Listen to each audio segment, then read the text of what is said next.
Bom, pessoal, coloca para mim as imagens aqui, né? Vai ter uma ação bacana lá na Praça de Coelho.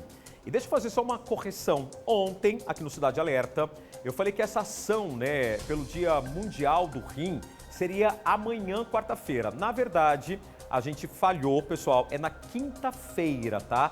Essa ação das 8 da manhã até as 4 da tarde. Exames serão oferecidos de graça à população, incluindo testes de glicemia e aferição da pressão arterial. O evento é promovido em parceria da Associação de Renais Crônicos e a Sociedade Brasileira de Nefrologia. Lembrando que todos os serviços são de graça, tá bom? Então, ó, essa ação na praça será na quinta-feira, das 8 da manhã até as 4 da tarde. Vamos falar sobre os rins, gente. Quase 5.000 pessoas são atendidas pelo SUS para tratar da doença renal crônica em Mato Grosso do Sul. É uma doença silenciosa, mas que tem tratamento, viu? E olha, na semana do Dia Mundial do Rim, eu vou receber a médica nefrologista, a doutora Heloísa Fujinaka. Pode chegar também, diretora da BREC, pessoal, aqui do estado de Mato Grosso do Sul. Doutora, seja bem-vinda. Boa noite. Boa noite, tudo bom? Doutora, eu tenho tanta pergunta. Dor nos rins, né? Dor renal é uma dor silenciosa? Eu não sabia não. Boa noite. Boa noite. É uma doença silenciosa que dá pouquíssimos sintomas mesmo, por isso que a gente sempre fala, a campanha do rim desse ano é seus rins estão ok? Porque a gente tem que fazer os exames para poder avaliar como que está o funcionamento dos rins. Agora, como que eu sei que meus rins estão ok, doutora? Bom, a gente precisa fazer os exames, principalmente nos pacientes que são portadores de doenças que fazem com que o rim possa ter alterações.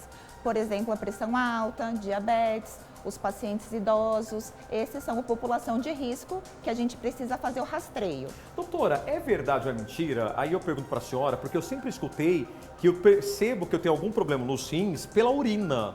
Essa história é verdadeira? A urina amarela parece que eu tenho algum probleminha no rim. A urina incolor eu não tenho problema. É verdade ou é mito essa história? Não, isso é mito. É mito? Isso. A cor da urina mostra a concentração dela. Uma coisa que a gente tem que ficar atento à urina é se ela está fazendo espuma. Se ela está fazendo espuma, esse é um sinal que deve ser procurado um nefrologista para fazer a pesquisa. Bom, uma outra pergunta que eu tenho para a senhora é o seguinte. Depois que alguma doença ela é diagnosticada, algum probleminha nos meus rins são identificados, todos são necessários o transplante ou não? É cada caso um caso? Não. São apenas os pacientes que estão em hemodiálise, diálise peritoneal, ou que o rim funciona menos do que 10%. Então, o transplante renal é para os casos mais graves. E o rim serve para quê, doutora? O rim ele serve para filtrar o sangue. Ele faz com que o sangue passe e solte a sujeira no formato de urina. E eu tenho dois rins. O ser humano tem dois rins. Isso. Um rim apenas, o organismo ele não vai funcionar 100%, é isso? Mas o rim dá conta, né? Viver com um rim só, a gente pode. Por isso que uma pessoa viva pode doar o rim para uma outra pessoa viva relacionada, porque a gente consegue viver com um rim só.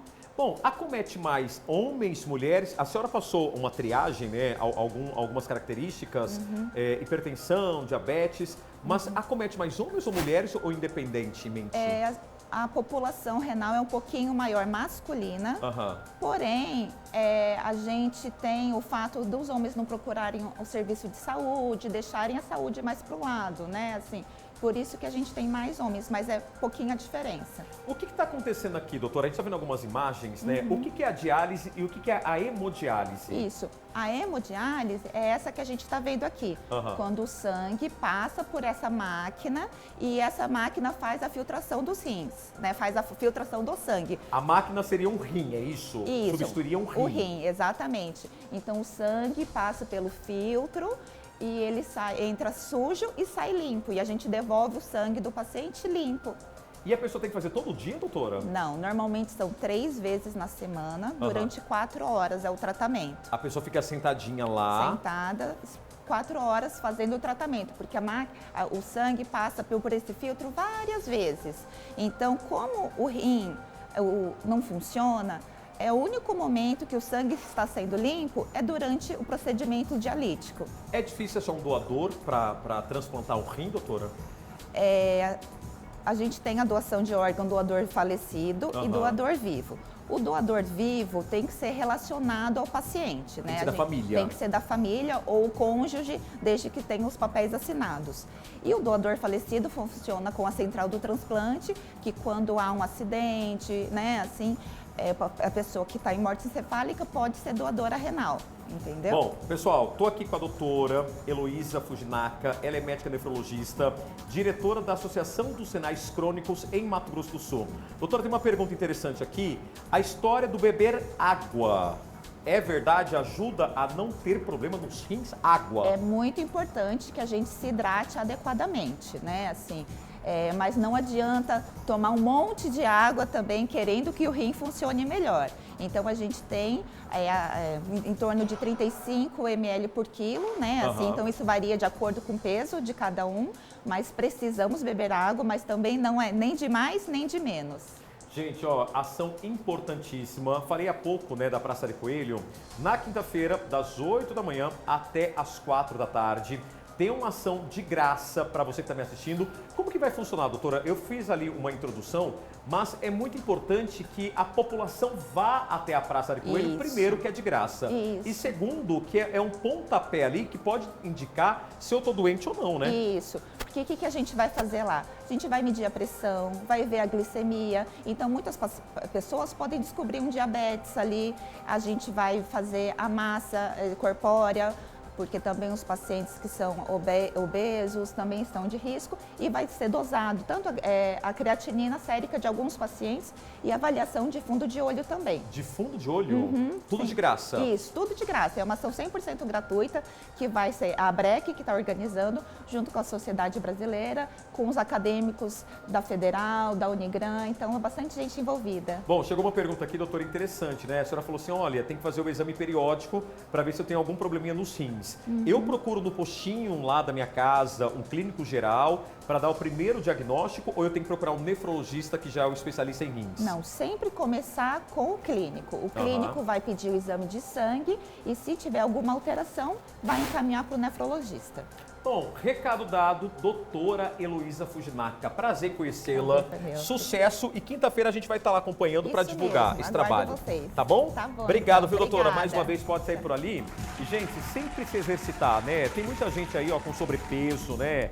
Acima do peso, que não vai fazer uma caminhada, só bate o prato ali, né? Come, come, come, come. Não se exercita. Pessoal, é fundamental, né? Sair da zona de conforto. E olha, eu tenho um médico muito bom, um abraço, né? O meu médico tá lá em Bonito. Ele pega e fala assim pra mim, Rodrigão, a pessoa que ela tá acima do peso, né? Por mais que ela esteja circunferenciada, quanto mais redonda ela tiver na barriga, mais chances tem de ela ter algum problema cardiovascular, né? Por isso, pessoal, se cuida, viu? Se cuida. E olha, é necessário mesmo a gente cuidar do nosso corpo, do nosso bem-estar, da saúde, não é, Pato? Concorda? Você não concorda, Pato? Por isso que ali na hora da azeitona, era pro senhor comer uma azeitona. O senhor comeu 14, tá? 14, tá, Pato? E esse foi o quadro Mitos e Verdades.